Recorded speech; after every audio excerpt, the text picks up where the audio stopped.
Spiders in the garden is what we're going to call this one. And my goal is to kind of give everyone kind of an appreciation for spiders and arachnids, and maybe I'll convert some people to spider lovers. But even if you're not going to be a spider lover, maybe you'll, think twice before killing a spider. So about me, I am in data and analytics by profession, but I am a naturalist by passion. I've done lots of cool stuff, mostly in Texas so far. I did an ant nest casting project at the Fort Worth Nature Center and Refuge. Mostly my favorite thing to learn about and study are really spiders. So anytime I get free time, I learn about spiders. So I've been doing outreach and education on spiders for about 6 years. I've done these kind of presentations for lots of different groups, including the Texas Master Naturalists, for Grapevine Parks and Rec. Most recently, I actually did one for the Friends of Copel Nature Park. So I've been kind of doing this for a while now, and it's one of my favorite things to do, is to just kind of talk about spiders and to teach people about spiders and how cool they really are. Everything you're going to see in this presentation, unless otherwise noted, is going to be my photography. I've been doing photography since I was probably in middle school. I was actually going to go into photography as my profession, but I did some weddings and I did not like it, so now I just do what I want to do in my free time, which is nature and macro photography. So you can find some of my photos and actually in quite a few books out there and some also scientific publications. So one of the most recent books that I worked on with Michael Smith is Mindfulness in Texas Nature. If y'all haven't checked that out, it's really great. And then I highly, highly recommend Spiders of North America by Sarah Rose.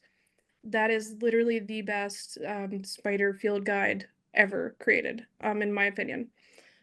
So to get started again, I kind of want to show that these animals are not meant to be scary, and they shouldn't really be scary to you, though I know some people come with a lot of fright around spiders and fear around spiders. A lot of that's learned, and I'm hoping to kind of share some education with you to maybe not be as afraid of spiders or to kind of learn to appreciate them. So I always like to start with this poem by Rudy Francisco. She asked me to kill the spider. Instead, I get the most peaceful weapons I can find.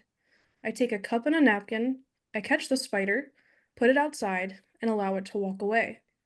If I am ever caught in the wrong place at the wrong time, just being alive and not bothering anyone, I hope I am greeted with the same kind of mercy. And this one's a little more lighthearted. If you choose not to find joy in the spiders, you will have less joy in your life, but the same amount of spiders. And this is very accurate. They are literally all around us pretty much at all times.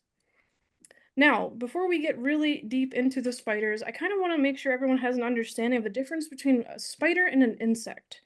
They're both arthropods, they're both invertebrates, but let's kind of talk about the differences. So we've seen a lot of different insects that we should be pretty familiar with. We know beetles and butterflies and bees and ants.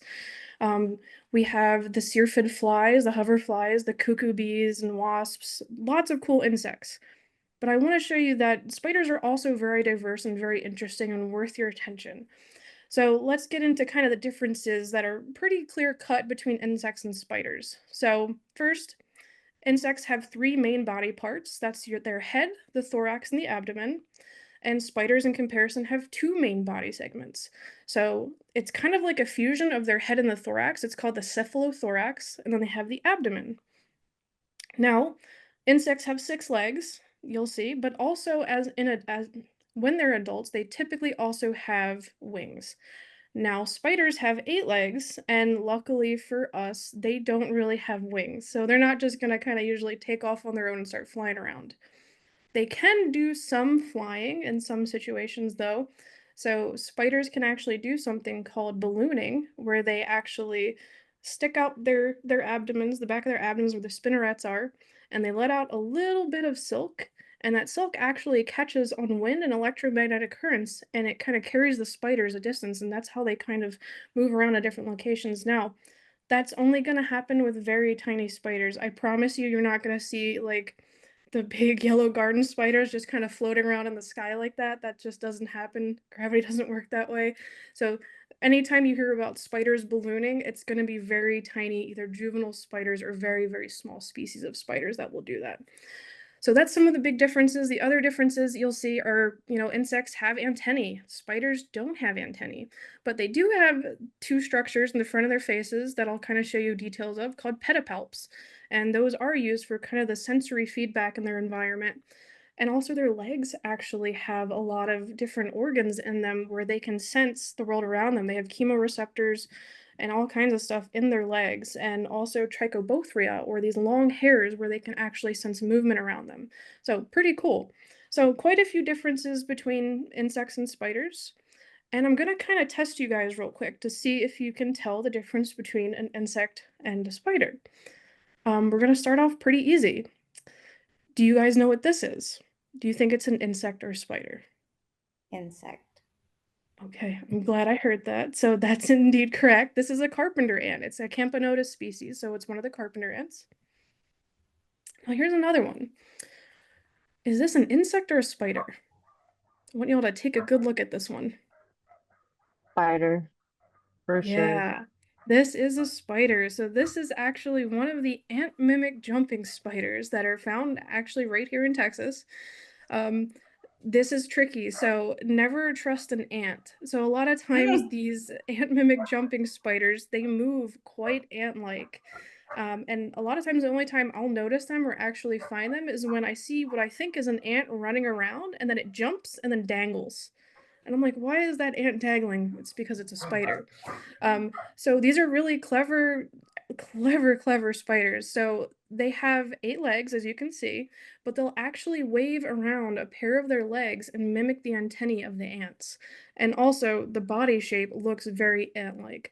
So it can be a little bit tricky to distinguish between an ant or an insect and a spider, but it can be done. So a little bit more about just the body parts of the spider so we can kind of start seeing the patterns of these. So here we have a really beautiful wolf spider. Found this down in South Texas. Now, number one is pointing to those structures on the front of the face and the front of the cephalothorax called the pedipalps. And again, those are used for kind of sensory feedback, but also in the males, it's used for reproduction. Two is the cephalothorax that we mentioned. That's where the spider's eyes are and the mouth and all that. Three is the abdomen, and at the very end of the abdomen is where the spinnerets are, and that's where the silk comes out. And the spinnerets are actually like little spigots where they just kind of release the silk. It kind of comes out almost like a gel, and then it solidifies. And there are about 7 different types of spider silk that we'll kind of go through a little bit of that a little bit later. But as you can see, they also typically have 8 legs. Now, if a spider loses a leg or two, which they often do, that does not make them an insect just because you see a spider with 6 legs. So just keep in mind sometimes they might lose a leg to a predator or something. Now here's another spider. This is a bolt jumping spider, one of the jumping spiders in family Salticity. Again, this is a kind of a frontal picture of this one, so we can show you again some of those similar structures that we just talked about. So one is pointing to the chelicerae, and in the Phytopus, the genera Phytopus, those chelicerae are often really iridescent and shiny. Some of them are green, blue, they could be almost a purple color. And at the very end of the chelicerae, that's actually where the fang comes out, and that's number 2 there on the screen. So that's where they have those little hypodermic needles that they'll inject venom with. And number 3 here is pointing to, again, those pedipalps, those other little sensory appendages that are on the front of the spider. Now, I'm going to kind of give you guys an intro to class Arachnida. So spiders are arachnids, but not all arachnids are spiders. And I'll kind of go through that. So this is a very kind of brief look at arachnid taxonomy in whole, and these are all the different orders under class Arachnida. And we might be familiar with some of the other ones other than spiders. So we kind of know about our mites and ticks, that's Acari. There's the harvestmen or the opilions. There's pseudoscorpions, scorpions. We have all kinds of really cool stuff actually in Texas. Lots of cool arachnids. So I'm going to kind of go through a couple of these. So here's the first one. This is a group of harvestmen or opilions. They're also called daddy longlegs, you may have heard. They are not spiders. They are actually in their own group. They are opilions. Now, I have a little sentence I'm going to tell you guys, and I want you to tell me if this is a fact or a myth, because I've heard this a ton ever since I was a child. Daddy longlegs are the most venomous spiders in the world, but their fangs are too small to penetrate human skin. Who thinks that's a fact? And who thinks that's a myth? Myth. Myth. Yeah, it's a myth. That's a total myth. There's quite a few things wrong with that statement. First, they're not spiders.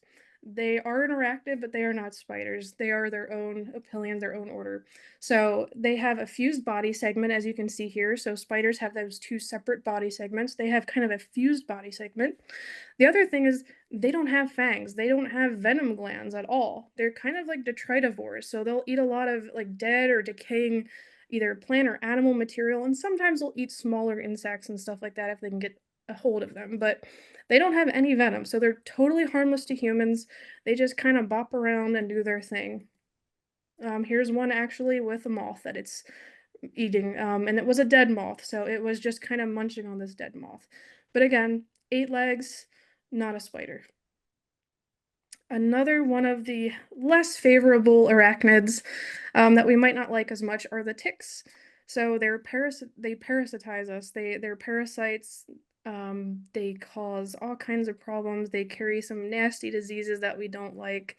I think the Lone Star tick is pretty bad lately in some areas, but this is a Gulf Coast tick. Again, it's an arachnid. It's going to have 8 legs, but it is not a spider. Now, the the ticks and mites, they don't just bother mammals, they don't just bother us. There's actually mites and ticks that will also cling to different invertebrates. So, for example, these little tiny macrochelid mites were on the underside of this beetle. So this beetle is not dead, I promise you, he's playing dead. I was taking some pictures of him, got a little bit too close, and he just kind of dropped and was playing dead. But luckily that he did that, I was able to see the underside and all those little brown things right by its legs and kind of by the collar of it where the head meets the body. Those are all little tiny mites that are kind of helping a ride on this beetle. Now, typically mites and ticks, they're either going to be parasitic or commensalist, or they'll kind of do something called pharisy, which they'll kind of grab onto another animal and kind of catch a ride on it. And that's what these are actually doing. So these mites are not actually feeding upon this beetle. They're actually just kind of catching a ride with it, probably to like the next location of where maybe they'll get food. Another type of arachnid are the scorpions, and we have tons of these here in Texas. So this is a striped bark scorpion. Again, they have 8 legs, but they also have modified pedipalps. So you know those two little appendages we talked about in the front face of the spider? The scorpion's pinchers are actually modified pedipalps, which is pretty cool. Now, they also inject venom, kind of like spiders, but they have a separate appendage for that. They have that tail where they'll inject venom. So you can see kind of the venom dripping off of that little spine there where they'll inject that. The other really cool thing about scorpions and how I found most of my scorpions in Texas is they actually fluoresce under UV light. So if you get like a little UV flashlight from like Amazon or something, you can go around at night and actually just spot scorpions in the ground and grass and stuff, and it's pretty cool. Other things do glow too. Sometimes you'll find caterpillars and stuff like that. So really cool, really fun way to kind of spot scorpions. Now we talked about the scorpions, but there's also pseudoscorpions. So these are going to be a little bit harder to spot, and that's only because they are really, really tiny. So this pseudoscorpion is probably 2 millimeters long, maybe. The picture here is extremely zoomed in. It was actually on a concrete picnic table, one of those big concrete picnic tables, and what you're seeing are those tiny little flecks of stone in that concrete. So this thing was only 2 millimeters long. These don't have venom, they don't have a stinger, and they just kind of go after other smaller invertebrates, like sometimes bark lice, book lice, and stuff like that. You'll often find them in the leaf litter. So if you look around in some of your leaf litter, you might actually see a pseudoscorpion. Now, pseudoscorpions are pretty cool because they will also be phoretic, so they'll catch rides on other animals. This one caught the wrong Uber. So I was taking a picture of this fly in a spider web because I also, when I take pictures of spiders, I also try to see what prey they're, eating, and I document that on iNaturalist. And I was like, oh, cool, a fly. I took the picture, got home, and then I noticed there was a pseudoscorpion hanging onto this fly. So he definitely caught the wrong ride because they both got caught in a spider web. But they are phoretic and they do cling and kind of catch rides. The other type of spiders, and these are the larger, kind of more ancient spiders, your mygalomorph spiders. These are your tarantulas or trapdoor spiders. So these are larger, kind of older spiders. They're really cool. You can find them. I think one of the most common is the Texas brown tarantula, at least where we are in the DFW area. You can actually tickle them out of holes with a long piece of grass. So if you see a hole that looks suspicious, get a long piece of grass and just kind of tickle the edge of that hole, and a very large spider might pop out. So that's kind of how I got this one and tease it out of a hole so I can take some pictures of it. Now, with tarantulas, they're pretty large, but compared to us, they're not actually that large. They just seem pretty big because they are pretty big spiders compared to some of the other ones we typically see. And they will warn you. So spiders will never kind of just, they're not really aggressive. They're not going to come after you for no reason. They will only typically ever bite out of defense, and they will give you signs often beforehand. So I was getting really close to this spider, taking pictures of it, and finally she was like, you know what? You're a little too close. I don't like it. You're making me nervous. You're a giant predator. Leave me alone. So what they'll do is kind of rear up on their hind legs and shoot their front legs up in the air and show you that really reddish part right under their fangs as a warning, like, hey, leave me alone. But again, look how tiny this tarantula is compared to me. That's me taking a picture of the tarantula that you just saw. Again, yeah, they seem big, but really compared to us, it's like we're Godzilla to them essentially. So we're way bigger and way scarier than they are. So from here, I'm just going to kind of go through different families of spiders and kind of introduce you to things that you might and will hopefully find when you're just kind of out in the garden or just out exploring Texas nature in general. I'm going to start by kind of going through the families. And as we go through the families, we'll kind of learn about their different hunting methods because they're quite different between families. Now, another way to really start learning more about spider families and just how to identify spiders in general are actually looking at their eye arrangements because they're usually pretty distinct between families, which is really cool. So, for example, here, pictures 2 and 3, those are jumping spiders. Jumping spiders have these really big front eyes and they actually have really great vision. They're also quite intelligent, but they can actually track you and watch you even from a couple feet away. So they have really great vision. So 2 and 3, those are jumping spiders. Number 1 is actually a wolf spider. They have 2 smaller eyes and then a row of 4 eyes right underneath of those. So as you can see, there's different kind of patterns to their eye arrangements and the shapes there. Now, spiders can have 8 eyes, they can have 6 eyes, and some spiders have no eyes. So, spiders that have evolved and live in caves, they don't have any need for eyes, so they don't have them. But there is a variation and variability between how many eyes spiders can actually have. So, this is one of the easiest ways to start really learning just at least the family level of what spider you're looking at.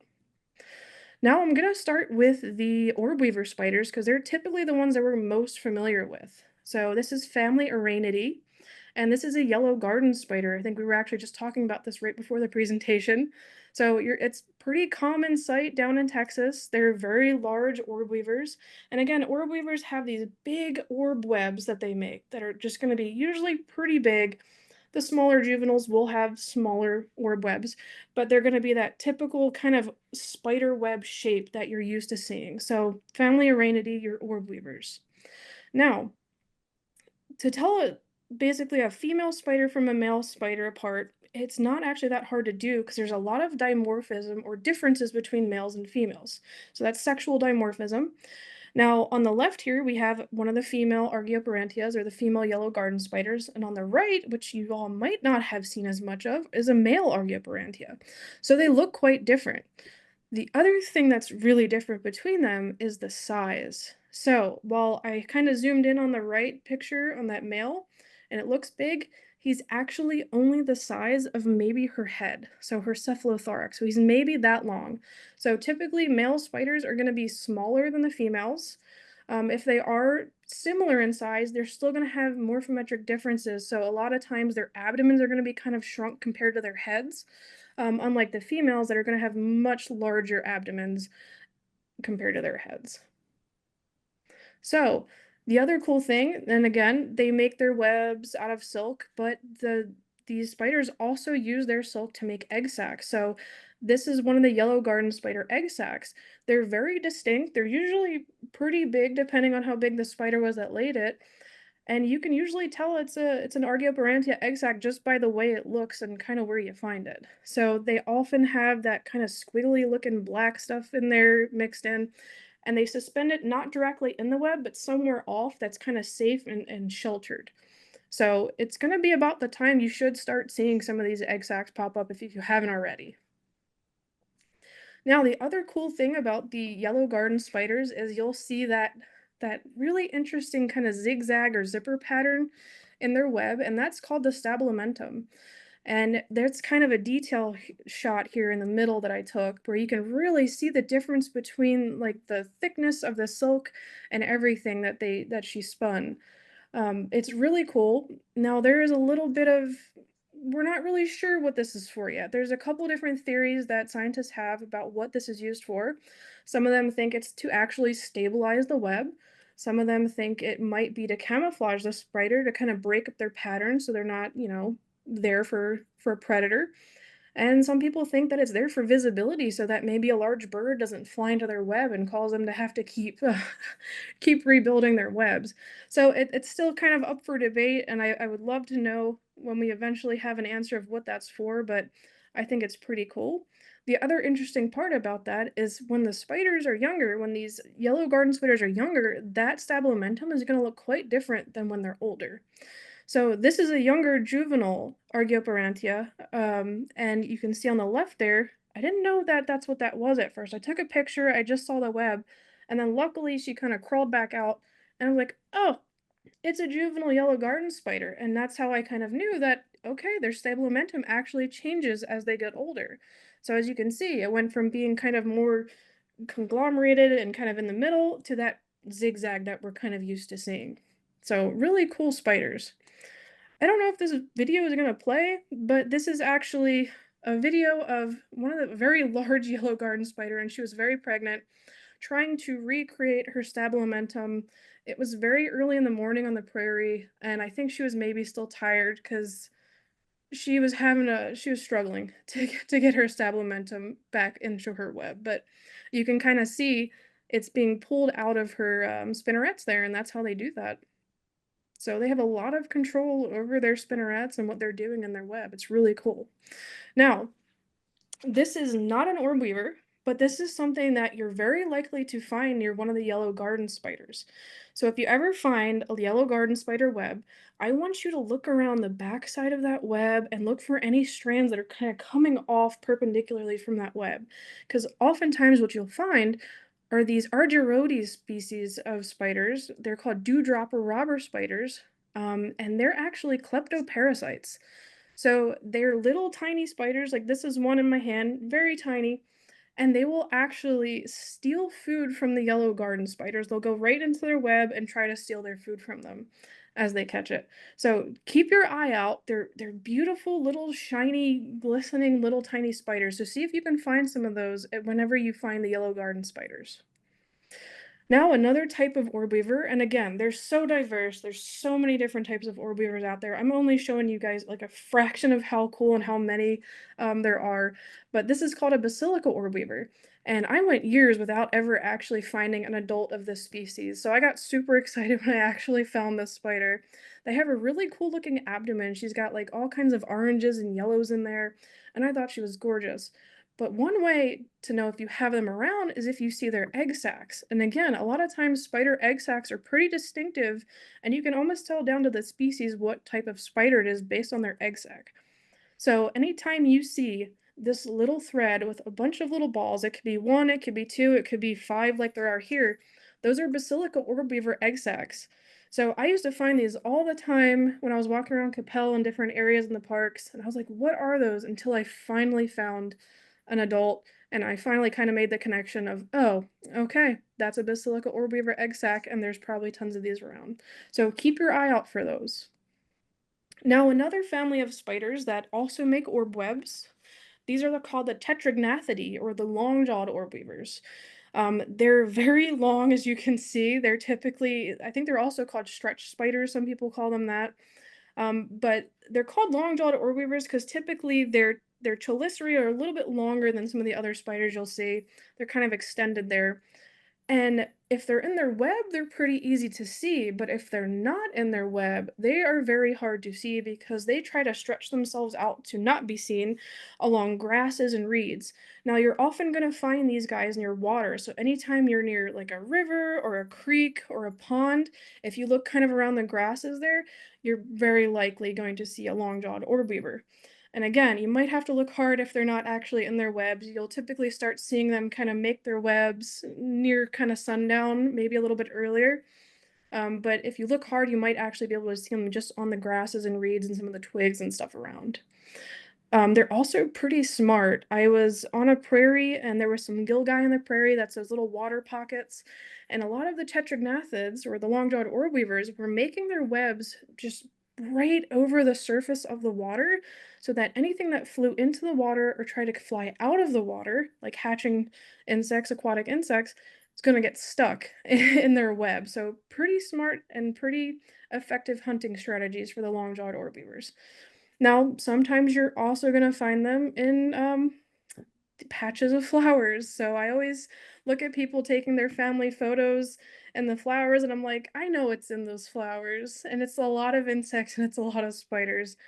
But you'll, again, if there's water around, you're very likely going to see a long-jawed orb weaver. Now, this is another type of long-jawed orb weaver, not a tetragnatha that we have seen, but this is called a Leucage venusta, or an orchard orb weaver. Again, they have kind of the long jaws, and they're just really pretty. Their abdomens almost look like marble. And one of the ways that you're probably going to be able to tell these apart from other ones is they have that kind of little orange semicircle on the bottom of their abdomen, so on the underside. And you'll typically see them kind of upside down in their webs. So you don't typically see the backside of them unless you try to get under them. They'll kind of just be hanging there. So this is kind of the view that you're mostly going to see for the orchard orb weavers. So if you see that, it's likely one of the Leucage species. Now, another family of orb weavers, again, we're still sticking with the spiders that use their webs to capture prey. These are the Eulaboridae, or the feather-legged orb weavers. And there's something really cool about these spiders. Now, every other spider that I've talked about up until this point have venom, and they are venomous. Now, just because a spider has venom does not mean that they're medically significant to us or they're harmful to us at all. They use venom to subdue their prey. Something really cool about this family is it's one of the only families in the world of spiders that do not have any venom. So they are venomless. They don't have any venom. They do still make a web, and what they do is they'll wait, and a little bug or something will fly in that web. They'll catch it. They'll kind of circle it up in their sticky stuff, but how they eat it and what they do is kind of gross. So they actually regurgitate some digestive enzymes and more silk, and it kind of just dissolves that insect, and then they kind of slurp it up like a Slurpee. So they don't have any venom. They just use digestive enzymes. So it's pretty cool, and this is actually one of the only non-venomous spiders. So his is kind of a close-up, and the reason why they're called feather-legged orb weavers, if you look at kind of her first two legs there, they almost have like little frills there that kind of look feathery. So pretty cool. These are pretty small spiders. You gotta look really hard. They also have kind of a stabilimentum type pattern that almost looks like a saw blade. So if you see that, it's likely a Eulaboris or one of the Eulaboridae. Now, not all spiders are going to make those big orb webs. Only literally those kind of families will typically make the orb webs. Not all spiders even make webs to catch their prey, but we're going to talk about a couple more and a couple different types of webs. So these are some of my favorites. These are called mesh weavers. And this is a male and a female that's living together in a very messy web. These are very tiny spiders. So these are only a couple millimeters big. They're like little specks almost. And a lot of times you're going to find these at the tips of grasses or the tips of plants. Sometimes you'll see them in like a little curled leaf right on the surface. You'll see kind of a messy web there. That's where you're going to find the dictinidae, or the mesh weavers. Now, this also kind of debunks the whole, the female always eats the male. That is actually not at all true. The female spiders don't always eat the male. Sometimes they definitely do. Now with jumping spiders and stuff like that, if the male doesn't dance well enough and the female doesn't like him and maybe she's hungry, she might actually eat him.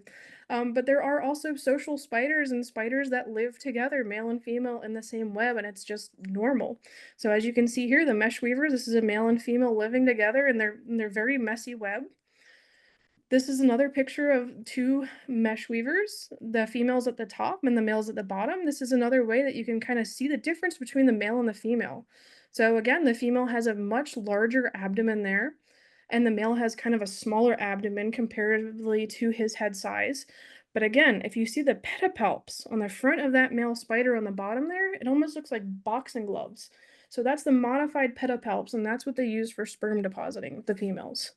So that's their reproductive structure. So oftentimes, until a male spider has their final molt, so spiders will molt to grow, and they're kind of juveniles, they go through subadult phases, but a lot of times the males and females can look almost identical until their final molt. So sometimes you don't even know if it's a male or female spider until their last molt, until the last time they actually shed. So again, male and female, they can live together. Here's another picture of these two little mesh weavers, a different species. Females inside the little web there, the protective case, the male's on the outside. I don't know if she got mad at him and kicked him out or what's going on, but um, he was not in there with her. But again, they do live together and they can cohabitate. Another type of spider that spins webs that's not a orb weaver are the Linyphiidae, or the sheet web spiders. So you might have been kind of walking in some of the wooded areas and you see these kind of like bowl-shaped little webs. Those are our sheet web spiders, or the Linyphiids. So they're going to kind of be really tiny. Again, they don't get very big. And they kind of hang right at the bottom of that little bowl. A lot of times they're called bowl and doily spiders. So they're pretty cool, and you would never know how cool they looked unless you were able to get really close like I can, and like you would never imagine that that little thing looks like this close up. Like they're actually stunning close up, but they're so small it's just so hard to see the details. So it almost looks like marble on her abdomen. You can even see her spinnerets there on the end, but this is one of the bowl and doily spiders. This is what they look like up close. Here's another example of one. This is at Copel Nature Park, actually, along one of the bridges. They love the little areas between the railings of the bridge. So there was a bunch of them with their bowl webs, and you can see her kind of hanging right down there on the bottom. So messy webs on the top, bowl structure, and again, they're waiting for an insect to kind of fly into that so they can catch it.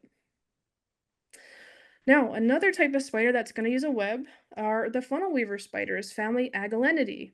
You might see these in your windows sometimes. You'll see them in the grass. You'll see them kind of up in trees. I've seen them on bridges. But these are the spiders that make that really big sheet web with a little tiny funnel at the end. And what they'll do is they kind of just sit in that funnel and they wait for something to crawl across that sheet, like some sort of unsuspecting insect, and they run out and grab it, subdue it with their venom, and take it back into their funnel to eat it. And this is what they look like close up. These are very often mistaken for wolf spiders, but again, if we look at the eye arrangement, it's quite different than a wolf spider eye arrangement. The other way you can kind of tell them apart is the Agelenides, the funnel weavers. They're going to have very elongated spinnerets. So their spinnerets in the back there are very long compared to wolf spiders. So quite different. This is one just kind of chilling there. And again, here's one that I guess this was actually taken at night on a bridge in Capel again. This one was very happy because I was using a flashlight to take pictures of it, and that flashlight kept attracting a bunch of midges that it was just munching on. So I got some nice shots of her. But again, totally harmless to us, but really cool to see. Now, we talked about hunting methods with webs. Now we're going to talk about spiders that don't use webs to hunt. So the flower crab spiders, this is family Tomisidae. Tomisidae are the crab spiders. They're really cool spiders that rely on their camouflage and being very still to capture their prey.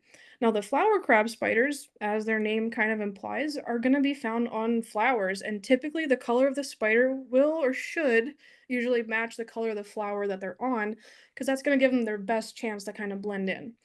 And what they typically do is they'll have four back legs. There's tiny, smaller back legs you see there to kind of hold on, and they'll keep those other four longer legs in the front kind of open like this, and they'll just wait.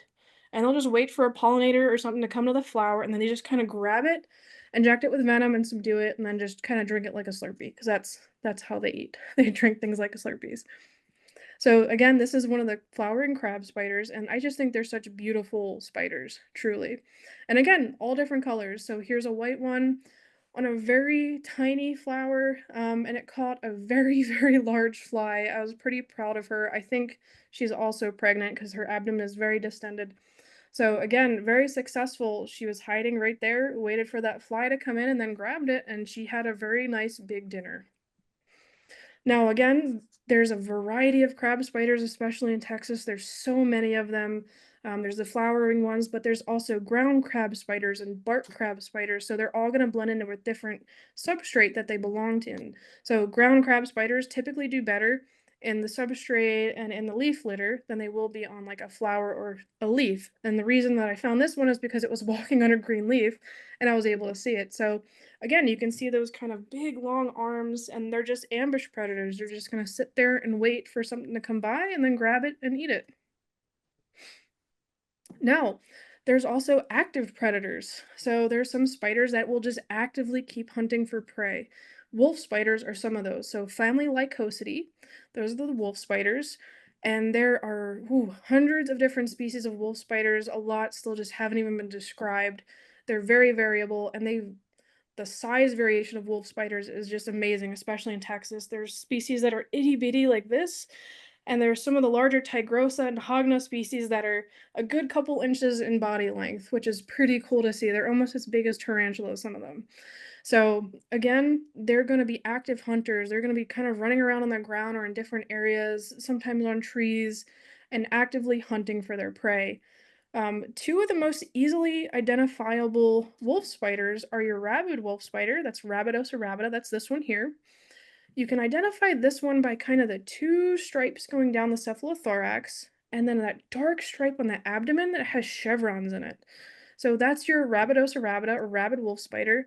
Now, the name sounds very scary. It's a rabid wolf spider, but again, these are not medically significant to humans. So they do have venom, not medically significant. The other Rabidosa species you'll find here in Texas and in the DFW area is the dotted wolf spider. Again, they look very, very similar. So they have those two stripes on the cephalothorax, but if you pay attention to that dark stripe on the back of the abdomen, this one doesn't have any chevrons. That's how you know this is the dotted wolf spider. So again, minute differences. So it's kind of hard to tell them apart until you really just start kind of looking at more spiders and getting familiar with them. Here's another wolf spider. I'm not actually certain what species this is, but I wanted to show this one because, again, they're not these mindless killing machines that just want to eat everything in their way and don't care about anything, and they kill their mates and everything. They're actually really caring animals. So the wolf spiders actually take really good care of their young, and they're really great mothers. So this one, you can see, has attached her egg sac to the back of her abdomen. And so wolf spiders will do that. Once they are ready to lay their eggs, they kind of wrap them up in this big egg sac, they attach it to their spinnerets. That's actually how they'll just carry it around at that point on. So they'll literally carry this egg sac with them until it's ready to hatch and all the babies come out. Now, when the babies come out, they're not done taking care of their children yet. The babies will actually hitch a ride on the mom's abdomen until they're big enough to kind of go off and hunt on their own. So this is another female wolf spider, and all those little tiny dots on her back are all little baby spiders, little spiderlings. So I always tell people not to squish wolf spiders because if they have babies on their back, they will go everywhere and you will just have spiders all over the place. Also just don't do it because it's not nice and they're really cool to have around. So again, free pest control, don't kill spiders. But the cool thing about it is if she does get startled, let's say, because I've done this a couple of times when I went to take a picture and she got a little bit startled, some of the babies dropped off. She actually went back to make sure she collected those babies up. So again, they are good mothers. They do care for their young. And again, here's another close-up so you can see the little tiny bodies all crammed in there together. So these are the spiderlings on the back of another mother spider. So they're actually good mothers. Now, going forward, we're going to talk about more active hunting spiders, and these are what I call the gateway spiders. These are the Salticidae, or the jumping spiders. I think they just have like the cutest faces. Now, these are some of the most common ones you're going to see, and you're going to just be able to see these more because this species specifically is very large. The Phidippus genera are actually the largest jumping spiders that we have in the United States. So they get pretty beefy and pretty large. You can also see them pretty well with your eyes, so it's really easy to kind of learn about them because they're so easy to spot and they're so big. Now, again, they have really, really great eyesight and they're actually very intelligent. Some of the jumping spiders are as intelligent as small mammals. There are some in other countries, like Portia fimbriata, that actually set traps for other spiders. And that's their kind of prey specialty. They'll actually go up to an orb weaver's web, make the kind of sensitive movements that a prey item would make to attract that spider to come down, then go behind it, swing down, and get that orb weaver and attack it. So they're very smart spiders. They're actually very intelligent. They're also really curious. So a lot of times you'll just kind of see these come up to you and kind of look at you. Not always. Some of them are pretty skittish and don't want anything to do with us. But some of the smaller species of jumping spiders are very interested in just seeing what you are because they don't know what you are. So this little bold jumping spider, this Phidippus audax, you'll probably see a ton of these all over the DFW area. This one was in a puddle and it was struggling to get out and I felt bad, so I just kind of put my hand down and let it crawl on me. And then it spent about 5 minutes cleaning itself off and drying off before I kind of let it go on another plant nearby. But again, spiders are not out to get us. We're not a prey item of spiders. I don't recommend just kind of going up and grabbing a spider ever or anything like that. And don't ever pick anything up if you don't know what it is. That's just general rule for me. But again, they're not here to hurt us. They're not here to kill us. They're just kind of doing their own thing and they want to eat bugs. The other really cool thing about the Phidippus audax or the bull jumping spider, when they're younger, so when they're subadults, those white spots are actually orange up until they become full adults. So they kind of look almost like jack-o'-lanterns or reverse jack-lanterns or something. So they look quite different before they actually get to that full size. So you'll see orange and then it'll be white. So pretty cool. Now, the other cool thing is now these spiders, again, they're active predators. They have really good eyesight. They're typically going to be out in the daytime doing their hunting because they don't really see very well at night. So what they'll do is they'll actually create little sleeping sacs, and that's kind of their little protective place that they'll go to at night when they can't see and they have to wait until morning where they can hunt again. So this is one of them kind of hiding in a little sleeping sac. The other thing that they'll do is they'll create protective sacs for when they molt. So again, spiders will actually molt to grow. That's how they get larger. They shed that exoskeleton, they come out of it, and at that time they're pretty sensitive and they're delicate. So they go into that protective casing, that's that white structure underneath that exuvia right there, and they'll just kind of sit there until they kind of harden a little bit. Now, the cool thing about fighting the molts and finding the molts of the exuvia of the spiders is you can often tell what kind of spider that was by the molt because some of the pieces are still there. So as you can see in this picture here, you can still kind of see where the eyes were and kind of the eye shape, right? So that's actually the eye shape of a jumping spider. I know that. And then you can also still see the iridescence on the chelicerae, on that front part. That's how I knew that this is one of the Phidippus species of jumping spiders. So even if you're just seeing like little tiny exuvia or molts around, you can take close-up pictures if you can get them and still kind of get down to maybe even family level or further from those molts, which is pretty cool. And again, jumping spiders are so diverse. There's so many different ones. There's more than I could probably show you in the time we're allotted, but I would love to try to show you all of them. But I'm just going to cover some ones that you might see. The tan jumping spider or the Platycryptus undatus is another one that you're probably going to see. Now, they can be pretty cryptic in how they hide. So if you see them on like a building or something, which I have found them on a lot of like buildings in suburban areas, really easy to see. But when they're on like an oak tree or something on the bark, they blend in so well, it's very hard to see. There is some dimorphism again between these, and the really cool part is the females will have that white stripe under their eyes, but in the adult males, when they're mature, that white stripe is actually this burnt copper color that's really pretty. So I really love jumping spiders. They actually remind me of almost like little birds. So they hunt like little cheetahs, but they remind me of birds because The dimorphism is so interesting. So the males will be brightly colored, have a lot of interesting colors and even some kind of extra like scales and stuff on them. And they'll even do mating dances, kind of like birds, like male birds will do for female birds. So that's kind of what this little Hensia palmarum or common hench jumper was doing. So this is a male. You can kind of see those extended little boxing gloves on the pedipalps there in the front of its face. And this is what the males look like. So they have these darker two legs in the front. They have some pretty orange colors and stripes there, and their back legs are kind of almost clear looking. And the females are kind of just this color. They kind of need to blend in with their substrate for safety. So a lot of times you're going to have that dimorphism that's almost like birds for spiders. So the females are just going to be kind of tan, they just need to blend in to be safe to protect their babies, and then the males are going to be bright, colorful, and kind of dance around. It's really cool to see. These are also very curious little spiders. Almost every park I've ever been to in Texas, I've had one of these land on me. I don't know why. They just like me maybe, but they are everywhere. They're tiny and they're really cute. So I hope you guys get to see some of those or can spot some of those. Another type of jumping spider, we kind of showed this one a little bit earlier and I tried to trick you a little bit. This is one of the ant mimic jumping spiders. So again, they'll kind of wave around those first two legs, or in some species, they'll actually wave around the second two legs, but they use that to kind of blend in with ants. And depending on the species, that's either to protect themselves from predators or to prey on the ants sometimes. And here's another one. This is a Pecamia species of ant mimic jumping spider. There's a ton in Texas of ant mimic jumping spiders. Don't trust an ant. Seriously, start looking closer at the ants you come across, because I guarantee you will start seeing some spiders instead of just ants. So they're really cool, and I hope you guys find some of those.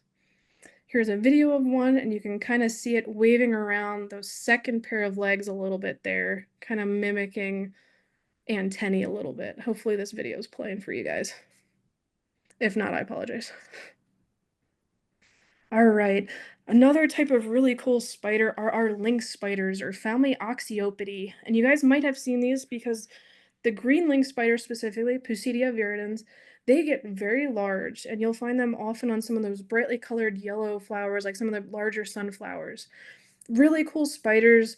They have these really long spines on their legs, and I've heard that they can actually shoot venom out, but I've not ever actually experienced that. Like a defensive mechanism, apparently they can shoot some venom out. Now, I've read and heard that they can do that. I've never experienced it in all the time that I've handled them, so I'm not saying that they can't do it, but I haven't seen it yet, and I would love to. Unfortunately, in Minnesota, we do not have green lynx spiders, so please go out and find green lynx spiders and take pictures and put them on iNaturalist so I can look at them vicariously through you guys, because I miss them up here. But again, they're different sizes. As they're, when they're younger, they're going to be smaller. If they're males, are going to be smaller. The females get very large. And sometimes even towards the end of the season, you'll see almost like kind of a red color kind of show up in some of the females' abdomen, which is really interesting. So again, these are lynx spiders. They're ambush predators. They're just kind of sit on or under the flowers and just wait for things like pollinators to come by, and then they'll just grab them and eat them. And there's other types of lynx spiders. So there's smaller, tiny species of lynx spiders that are actually super common throughout the DFW area, like the striped lynx spiders. Now, these, I often get people confusing these for jumping spiders because they'll see them in the grass and they'll be jumping around like crazy. So just because a spider jumps does not mean it's a jumping spider. Again, the way you can tell these apart from the jumping spiders is look at those spines on those legs. Jumping spiders typically don't have those big long spines on their legs like that, at least not in the US. Another really cool spider that's more of kind of an ambush predator, a wait and kind of check it out predator, are the nursery web spiders. So this is a Piserina mira. These are very common, and these are another type of spider that takes really good care of their young. So they'll make this kind of nursery out of a whole bunch of webbing around some leaves, and she'll lay her eggs in there and kind of protect them until they're ready to hatch and kind of go off on their own. So another really super common spider. This is one that was kind of tucked up under a flower, and her nursery was kind of right above that flower. It was kind of hard to get to, but super common. You'll see these all over Louisville, Coppell. I've seen them pretty much everywhere in the DFW, so they are there. Now, somewhat related to the nursery web spiders are your fishing spiders. Now, these are going to be found usually near the water. So they're called fishing spiders because they are found near water. And sometimes they do hunt in the water. There are species that will literally go underwater and catch stuff. We've done some aquatic sampling a couple times, and I actually pulled out Dolomedes triton a couple times, the six-spotted fishing spiders, which I thought was so weird and so cool. So you're gonna find these near water. If you ever go to any of the parks, like Meadowmere Park and Parr Park and Grapevine, there are some trees, really large old trees down by the creeks, and you can see some very large dark fishing spiders. With their legs, they're about this long. The bodies are maybe an inch and a half. It makes it seem bigger because of how long their legs are, but they'll be down there on the trees at night. You can kind of see them if you use your flashlight and just kind of look around. You'll see them in the daytime as well. I walk around a lot at night because I usually have a day job, unfortunately. But really cool spiders. Um, Now, this spider is also very cool. This is another ant mimic spider. So I showed you the ant mimic jumping spider, but this is a different family of spiders called Corinidae. They're the ant mimic sac spiders and the ground sac spiders. And this is a Castanera, and they are they're about this big. They're not too big, maybe like half an inch, brightly colored, and they move like ants and they move fast. So you'll see these a lot of times just on the ground, just kind of moving around near the leaf litter, and they are super fast, but they are so brightly colored that it's kind of hard for that not to catch your eye. So keep your eye out. Hopefully you can see one of these. Very cool looking spider. I had to show this one.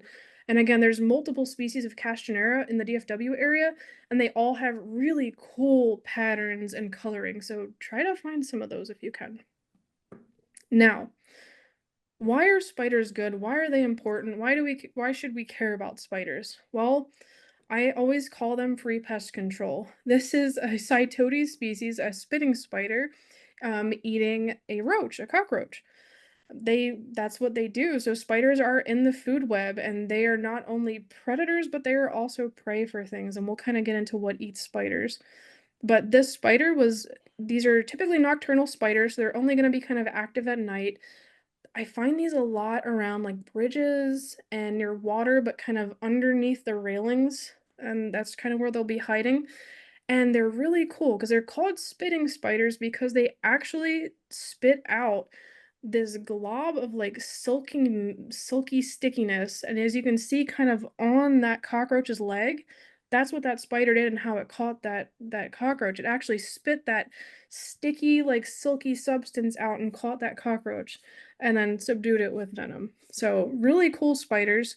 They look kind of creepy, but they're really cool. And I mean, they eat roaches, so they can't be that bad.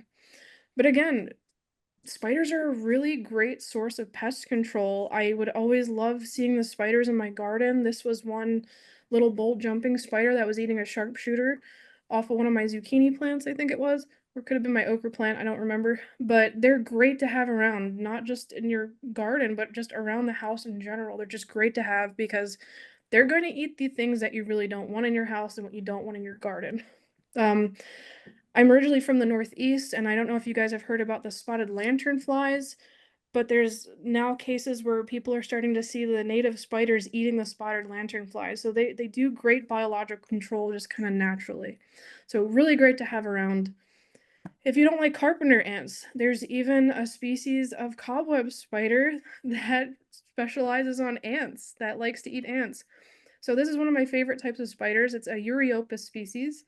It's actually in the Theridiidae family, the cobweb spiders, but this one's a little unique in that it doesn't make the typical messy cobwebs like you see in kind of in your basements and stuff. It doesn't do that at all. It just kind of actively runs around looking for ants and then subdues them and carries them around to finish them and eat them in safety. So really cool little spiders. Again, if you don't like ants, keep the spiders around. They'll probably eat them for you. Now, spiders also eat each other, so they are cannibalistic.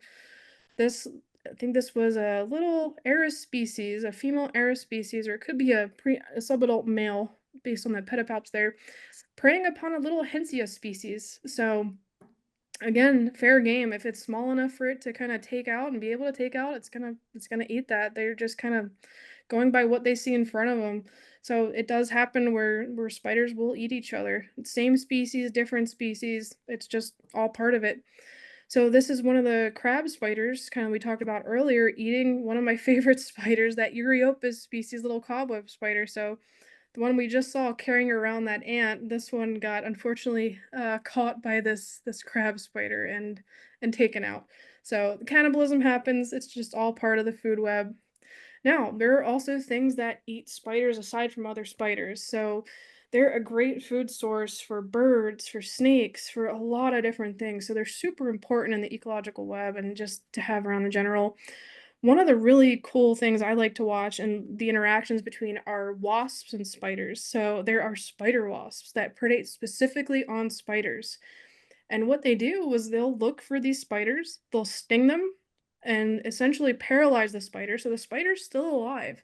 They will then carry them back to their nest and lay one of their eggs on that spider. And that spider will then slowly be eaten by that larvae as it grows. So kind of sucks for the spider, but the wasp and the babies need to eat. So here's kind of an example. This is one of the black widow spiders I found. And she was actually in what I call a spider piñata. So if you've ever seen like the mud dauber nests, like that muddy, like little clump of dirt, I call those spider piñatas because if you open them up, a lot of times those wasps specialize specifically on spiders, and those chambers are filled with paralyzed spiders for those larvae to eat. So on one that I found out at the LBJ grasslands, it was one of those wasp little eggs, and it was just full of black widows. So that species, Chalibian, I believe it was, predates specifically on black widows. So if you don't want black widows around, leave the wasps around, because again, all of these spiders that you see in this little petri dish, they were all black widows that were all predated on by one of those spider wasps. So really cool. Sad for the spiders, but again, the wasps kind of need to eat too. Um, Here's a damselfly munching on a spider. I wish I could tell you what kind of spider that was, but I only see two little legs there, and I'm not skilled enough to know just based on like the striping. I almost think it's probably a crab spider, but I'm not certain. But again, a lot of things will eat spiders.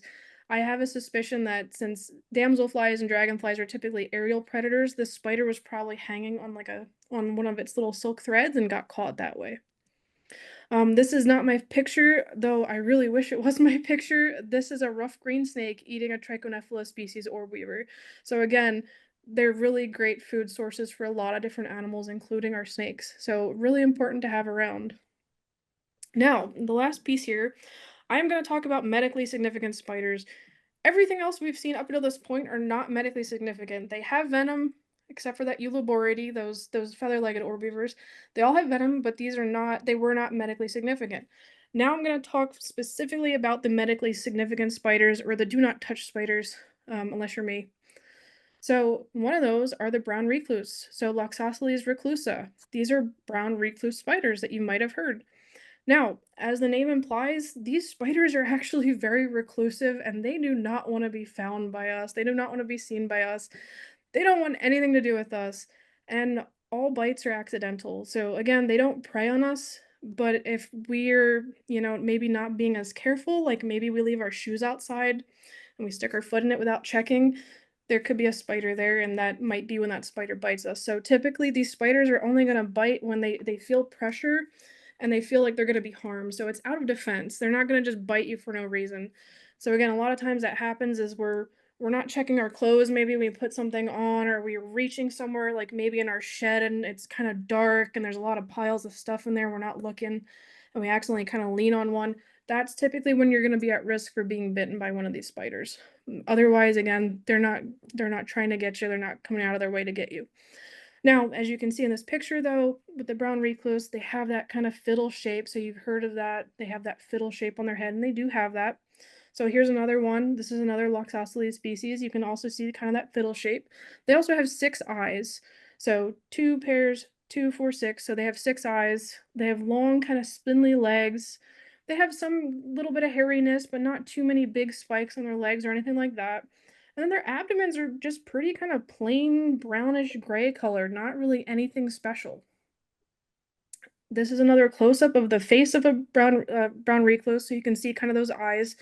They do have 6 eyes. It almost looks like kind of those eyes are almost kind of globbed together, but they do have 6 eyes. And this is a male. You can see kind of those pedipalps in the front there, like I mentioned, they have those bigger structures like boxing gloves on them. So these are brown recluses.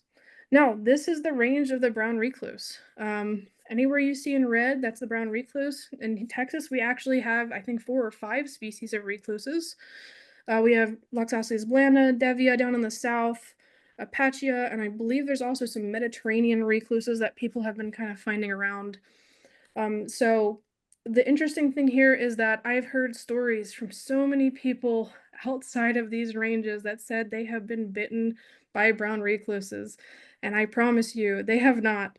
Unfortunately, there's a lot of also misdiagnoses by doctors of spider bites and brown recluse bites in places where these spiders just don't exist and they don't range. So I've heard about it in parts of like Washington, for example, and people up here in Minnesota have told me they've been bit by a brown recluse. I'm like, show me the picture. So one thing I do want to kind of point out, and people don't always like to hear this, but if you did not see the spider bite you, there is no way of telling that a spider bit you. So unless you literally see the spider bite you or you find a dead spider there after you feel something, there's no way of telling if whatever bit you or hurt you is actually a spider bite. So just want to call that out. Now, quick game time for us. I kind of showed you the different brown recluses, but I want to kind of show you that it can be a challenge to identify a brown recluse. And again, not every brown spider that you see is a brown recluse. So, game time. Is this a brown recluse? So, our first one. Who thinks this is a brown recluse? No. I heard a no. Do I have any Yes. yeses? Yes. Okay, this is indeed a brown recluse. So you can kind of see that fiddle shape on the head. You see that kind of just basic brownish gray abdomen there. It does have the 6 eyes, even though it's kind of hard to see. It has the long spindly legs, the tancoxy it's called. So that is indeed a brown recluse spider. How about this one? Who thinks this is a brown recluse?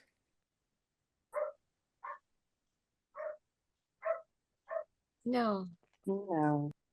Okay, this is not a brown recluse. This is a harmless wolf spider with it's eating something. I can't remember what it was eating, but this is just a harmless wolf spider here.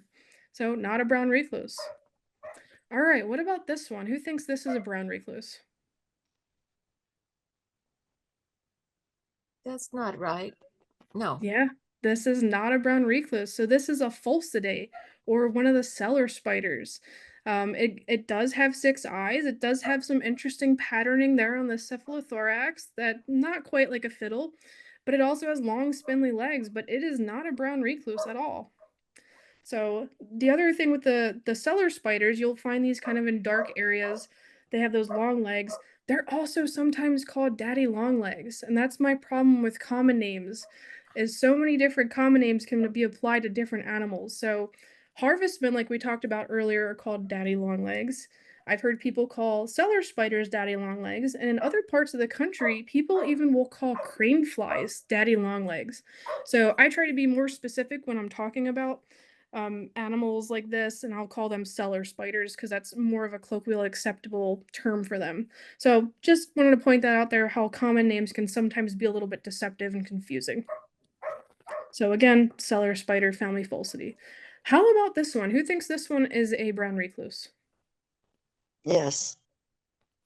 I hear one yes. I think so. Looks like it. Okay, this is not a brown recluse. This is a totally harmless southern house spider, Cuckolcania hibernalis. These are also called crevice weavers. They are totally harmless to us. They literally live in crevices with like little sticky webs that kind of come out from there. It's not a brown recluse. Somebody actually used my photo to be able to create this image here to tell the difference between recluses and house spiders, because again, these are very commonly mistaken for each other. So on the left, you have an actual brown recluse. You can see how skinny their legs are. They have tan coxy. That's the part where the leg connects right to like where their body is. That's the coxy. Their eyes aren't very glittery. They don't not going to shine in the flashlight or anything, and they have pretty short pedipalps. Comparatively to the house spiders, they're going to have kind of usually a little bit thicker legs. That can be a little bit variable. When they're younger, they could be a little bit more thin. They're going to have that whiter color in their coxy, and so it's not usually as tan colored. They have kind of more glittery eyes, and they're almost focused at the top and center compared to the 6 eyes kind of spread out around the front of the recluses, and they have longer pedipalps typically. So this is just to show you guys that these are very often mistaken. Like, people think every brown spider is a brown recluse. Um, and I just want to call out that doctors are not arachnologists. So if you bring a spider into a doctor and you said, I got bit by this spider, and they, oh yeah, it's a brown recluse, ask arachnologists, put it on iNaturalist, ask me, whatever. But they just remember they're not arachnologists. They're not always able to actually identify accurately spiders. So just to call that out. Now, the other medically significant spider that you're going to see in Texas, and maybe quite frequently, because I found these quite a bit, are your black widows, the Latrodectus. These are actually a type of cobweb spider. Theridiidae is the family. So they make kind of these really messy webs. Now, they're going to be very interesting. They have a lot of different variations of the way their kind of abdomens look.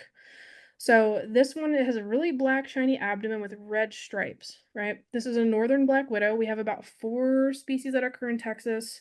Not all are native. There's northern black widows, southern black widows, western black widows, and some brown widows have been found in Texas. Typically, what you're going to see is probably a southern or a northern black widow. I've seen some western as well. There's going to be some variations, and I want to kind of show you that and show you how to identify these black widows. So again, these are no touchy spiders. I've raised them, I've held them. I do not recommend doing that. But again, they're not out to get us. They're not trying to hurt us. So here's a southern black widow. So you can see another variation of what their body looks like. So we usually think of black widows as having kind of a solid black abdomen with that hourglass, right? But they can actually have white and red even on the top of the abdomen and be colorful. So this is a younger Latrodectus mactens, or southern black widow. Now here's another black widow. This is another Latrodectus, and as you can see, she has a solid black abdomen. So again, you need to know about the variability between these spiders because they can be very different. Now, the clear-cut way of kind of knowing you're dealing with a black widow is you're gonna see that very typical kind of hourglass shape on the kind of the underside of the abdomen of the spider. So you're not gonna see it if she's upright, you're gonna see if she's hanging kind of down underneath. Now, this is a female black widow. You can see that hourglass. There's also gonna be variability with that hourglass. So here's another black widow. There's gonna be a lot of black widows here because I want to make sure you guys know how to identify them, know not to touch them. But again, don't be afraid of them. They're not out to get you or out to hurt you. But you can see here the hourglass is almost like an orange color, so it's not that bright red. Now, sometimes the hourglass can look like a true hourglass, kind of like this. Sometimes it might look almost like just a rectangle, and sometimes it'll look like just 2 separate triangles that don't even touch. So there can be variability. This one is a younger juvenile black widow, Latrodectus, and you can see that hourglass has a little bit of red, but it's still kind of white there, so not fully developed. So a lot of variability. Now, these spiders, they like dark spaces, they kind of like crevices. So you're gonna find them sometimes in nature, at least, or in the wild. You'll see them kind of along trees and kind of in the base of trees or in crevices of trees. So this one here, you can see how messy her web is. So if you see a really big, really kind of just messy, chaotic web, that very well might be a widow spider's web. And sometimes if you get really lucky at the very bottom or somewhere hidden, I've even seen them build their egg sacs under leaf litter and substrate to hide them. So they'll have their little egg sacs there. So here's an example of a black widow egg sac. It kind of looks nondescript. They're pretty small. They're not that big, and they're going to be kind of suspended somewhere in a safe spot for her to protect her eggs. So this is a male black widow spider, so you will still see kind of the hourglass on the males. Now, one thing about black widows, adult females are medically significant. Typically, males and juveniles are not medically significant, but the females definitely are. They have, I think it's neurotoxic venom. You're not going to have a good time if you actually do get bit by one of these spiders. And again, it's going to be a defensive bite. Typically, when people get bit by these, it's because they're not looking where they're putting their hands or their feet, or they're reaching into a dark space without checking first. Because again, these spiders are not just going to come out and bite you for no reason. So when people do get bit, it's in defense, and it's usually accidental. And now these can be a concern. There's only been less than a handful of deaths in the history of them, so not nearly as bad as, it's made out to be in the media. And typically, if you're an adult, you're gonna be okay, but you definitely wanna seek medical attention as soon as you can. If it's a child, they have smaller bodies, they might react differently to that venom, you definitely wanna get them seen as soon as possible if you think they've been bitten by a black widow. But again, not out to get us, just be aware of your surroundings. We're in Texas, there's venomous things all around us all the time pretty much, so always a good rule just check your surroundings, never stick your feet into shoes that you've left outside or you just had sitting somewhere in the dark. Same with, like, garden gloves and stuff like that, just always make sure you're watching where you're putting your hands and feet. This is a male black widow that I found at one of the parks in Coppell. And again, he's just kind of walking around, crawling on me, checking me out. Like, what is this substrate? This is not the grass I was just walking on. But again, he's not trying to hurt me. He's mostly confused and like, what am I standing on? And he just kind of wants to go about and do his own weird black widow things. So again, hopefully this relieves some of your stress about black widows. They're not nearly as bad as they're made out to be. Now, I challenge you to find as many spiders as you can in Texas while you're there. I'm sad I'm no longer in Texas. There are fewer spiders up here in Minnesota, and they're a lot tinier than they were in Texas. There is over 600 species documented on iNaturalist so far. I would love to see those numbers grow. So please, if you're not on iNaturalist, I recommend getting on there and going out looking for spiders and anything else really alive and try to find them. Like, we have some really cool stuff out there, some new species that have never been described. You might get lucky and find one of those. So get out there and do it. If anyone's interested in learning more about spiders, there's a ton of really good information out there. There's some really great books. I highly recommend the Spiders in North America book. That is absolutely wonderful. There's also a book called Spider Silk, which is specifically about the spider silk. There are 7 different kinds. They use them for all different types of structures. It's a very interesting read. Even just being on iNaturalist and looking at other people's observations of spiders, that's kind of how I started learning about spiders, like, over 10 years ago was through iNaturalist in, like, 2014 or something. Bug Guide's another good resource, but get on there, ask questions, and then I'm also here. I am on iNaturalist. My handle is wildcarrot. If you wanna reach out to me there, you can email me also if you want, if you have any questions. But I hope you guys maybe have learned to, if not love the spiders, at least appreciate them a little bit. And I hope that you maybe will not kill spiders anymore if you were ever a spider killer, because they are super important. They're really cool animals. So hope you all enjoyed this. I'll kind of, I guess, open it up to questions now. You can handle the chat because we have questions in the chat. Okay. I'm trying to access the chat now. Megan, while you're doing that, can you tell us how you got interested in spiders? Yeah, I mentioned a little bit earlier before the call, I think. I don't know if you were on yet, Grace. When I was young, my mom used to take me outside. I lived in Pennsylvania. We would go outside at night with a little flashlight and we would look for spider webs and we would collect like moths or little grasshoppers and throw them in the web. Really not good for for the moths, obviously, but it was very interesting. I just always loved them. I thought they were cool. And then when I moved to Texas, I think it was in like 2011, I moved to Texas. There's just so many spiders everywhere in Texas. It's like, how can you not love them? Because they're just everywhere. Literally everywhere you look, there are spiders. I actually had a county record spider in my car that I found one day. So, like, it's just so cool. They're just everywhere and they're just really cool animals once you get to know them. And they're not nearly as scary as people make them out to be once you actually start learning about them.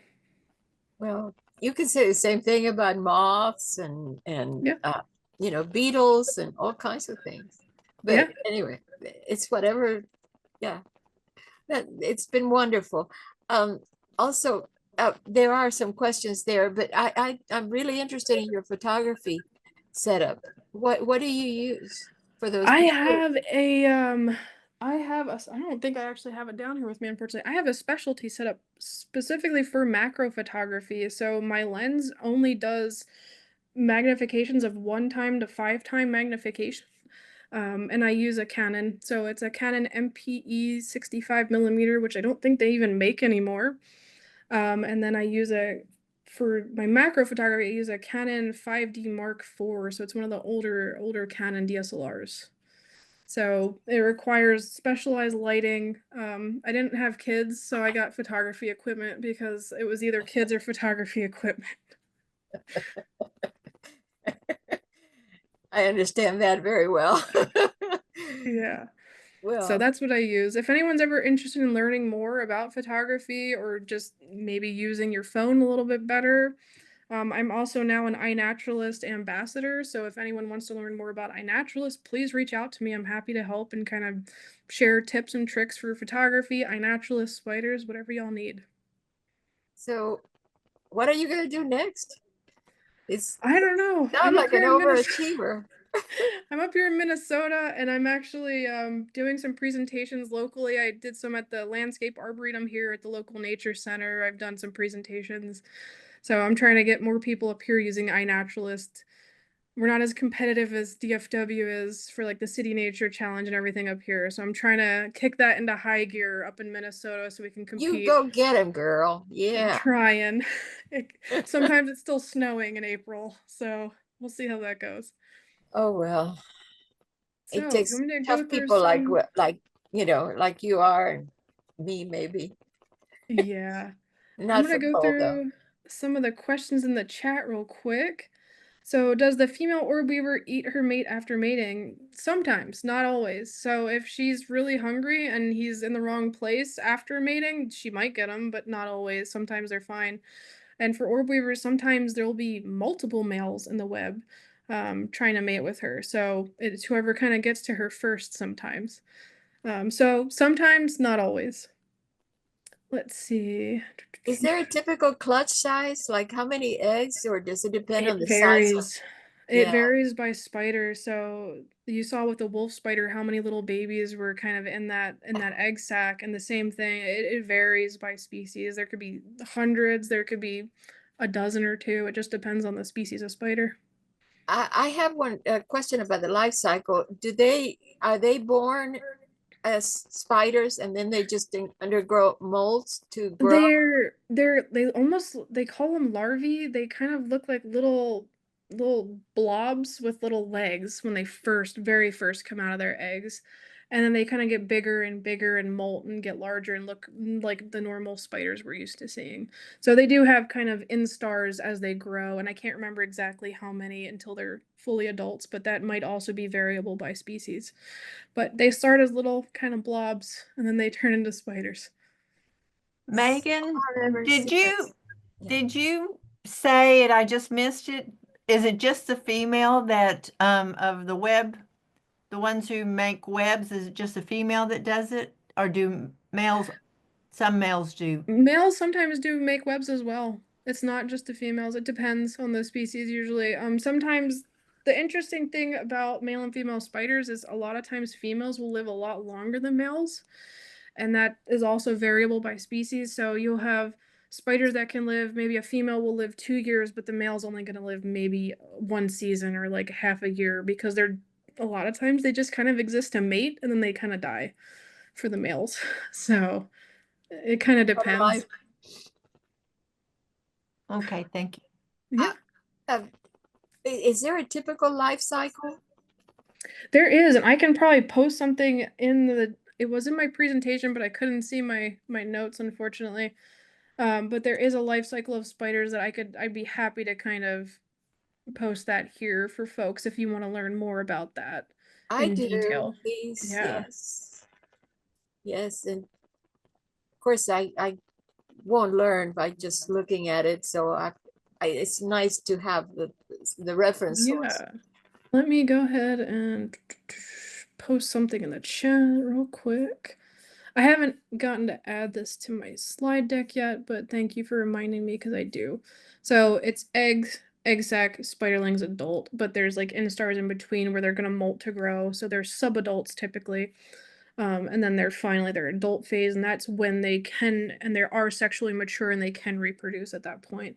So I'll try to find something and send it that looks accurate. It's so hard to find Okay, good, accurate you've raised spiders. So Mhm. what do you feed them?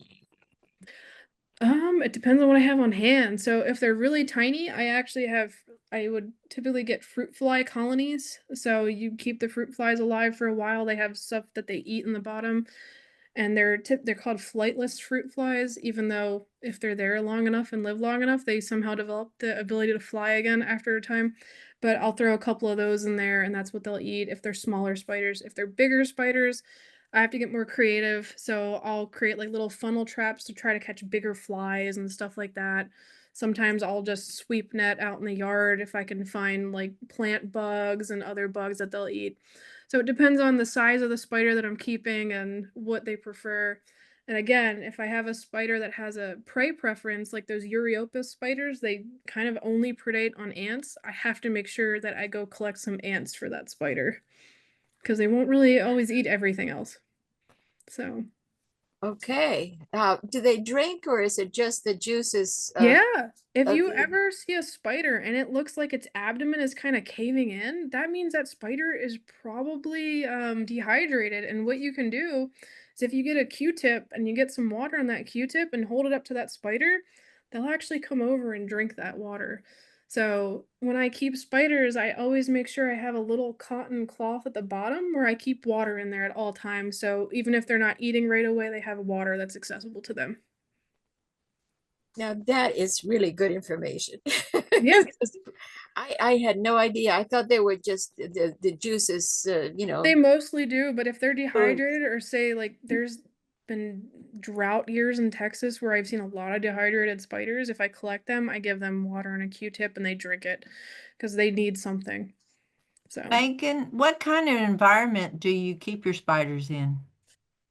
they're typically in, I don't have it. I have like one right now. She just had eggs actually. I only keep them if I know I'm giving a presentation because again, I like keeping things in the wild where they belong. But they'll be in either, if they're really tiny, they're in tiny little deli cups with like a little hideout retreat in there for them to go in. If they're bigger, I have actual like little acrylic little houses for them with holes in it that they can live in with substrate. And then when I had black widows and raised some of those, I had those large glass terrariums that people get for like lizards, and I had her living in there. So it just depends on the spider and how long I plan on keeping it. Do they ever have sterile eggs? Yeah, I actually, that's a good question. I raised a bolt jumping spider.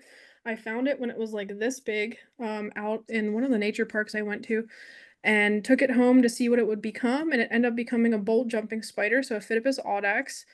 I had her for 2 years before she passed away, and she was in her own very large terrarium that whole time, had plenty of food.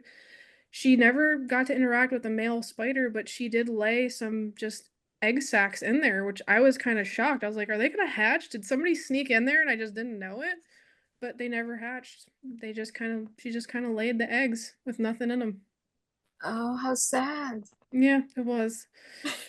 But yeah, she lived with me for about 2 years before she passed away. So she was a pretty old spider. So their life span depends on their size. The bigger Depends on the spiders live species of the longer. spider. It really depends on the species because even some of the large yellow garden spiders, they're only going to live a year. They like usually lay their egg sacs and they die.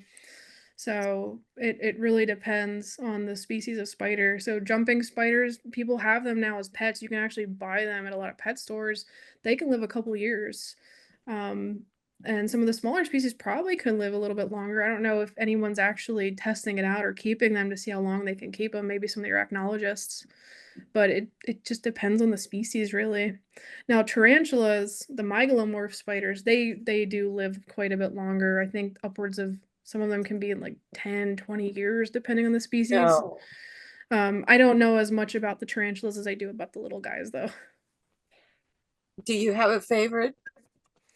Favorite spider? Yeah. I have too many. Um, oh man, the Euryopus are some of my favorite just because they're so pretty and cool. Oh, there's so many. I found one here called the peatland sheetweb weaver. It's this bright red little tiny spider with this bulge on top of its head, and that's where the eyes stick out of. Weirdest spider I've ever seen. That's been probably one of my favorites just up here in Minnesota. Well, okay. We'll post a picture of that so we can see it. But also, what determines how many eyes they have? Why is it that some have only 2 eyes, the others have 6? It depends. Usually what I've noticed is it's kind of depending on if they're haplogyne or intelligyne spiders. So haplogyne spiders are like your recluses and your cellar spiders. They typically have like 6 eyes. And your intelligyne spiders, they have like usually 8 eyes. But then you have weird specialty spiders where just based on how they've evolved and the prey that they go after, they don't have as many eyes because maybe they don't need as many eyes. So a good example again are the ones that live in caves. They've evolved to not need or have any eyes because they don't need them in a dark cave where there's no light. So it just depends. Are most of the spiders generalists when it comes to diet? Again, that's also very kind of family or species specific. So you have the orb weavers will kind of eat anything that kind of just flies in their web, right? Like no big deal. But then on the other side of it, you have like that Euryopus species, they only predate on ants. And there's some species that only predate on very specific species or genera of their prey. So it can be very specific or they can be very general. So a lot of your jumping spiders are just kind of generalists and they'll just eat whatever they can kind of catch and find, including other spiders. So the answer is it depends again, unfortunately. But they're all have the capability of being cannibals, I guess. Yeah, I think if they get desperate enough, though, I've kept some like Euryopus and a couple other ones that I could not get them to eat anything else, no matter how hungry they were. And I ended up having to either release them or find a very specific ant for them to eat, then they would eat. So it really just depends. They're high maintenance, it looks like. Some of them are. Some of them are easy. Like the little jumping spiders are easy. They'll eat anything you throw in there with them. But some of Dream the it, other or is ones. there a fishing spider? There are fishing spiders, the Dolomites. Yep. So they live near the water. They get pretty big. Do they eat the little minnows or a I've fish roe seen, or what? yeah, they do. They will eat little fish, frogs sometimes if they can catch them. So if it's something that they can overtake and they're not going to get killed trying to go after, they'll probably try to go after it. I'm sure there's predation records of them eating like frogs and tadpoles and fish. It's an amazing group. Yeah, You have really opened our eyes to the wonder of spiders and I their hope so. relatives. That's my goal. They're really cool and they're worth a second look or an extra Spider look. Messiah here. Just Yeah. thank you so much. I don't know if anybody has any other questions, but it's been absolutely a pleasure. Yeah, yeah, let me know. Again, I think I Informative. gave my contact information, so if anyone has any questions, please let me know. I'm trying to go through and make sure I answered all the questions real quick. Yeah, so are the males usually smaller than females in most spider families? Yes, males are typically smaller. Sometimes the jumping spiders will be the same size with their legs, but the males look a lot different. They'll have, again, those smaller abdomens, a larger cephalothorax compared to the females. Why is that? I mean, as an evolutionary strategy, why is that? Well, they're not going to hold eggs in their abdomen, so they're not going to need that extra space. So it probably has to do with that and the reproductive structures of the female. So she's going to need to have everything she needs to create eggs and create babies in there. So she has a larger abdomen. Males don't need all that room. But that's not the same thing for most other family orders and Mm-mm. vertebrates. No. That's not true.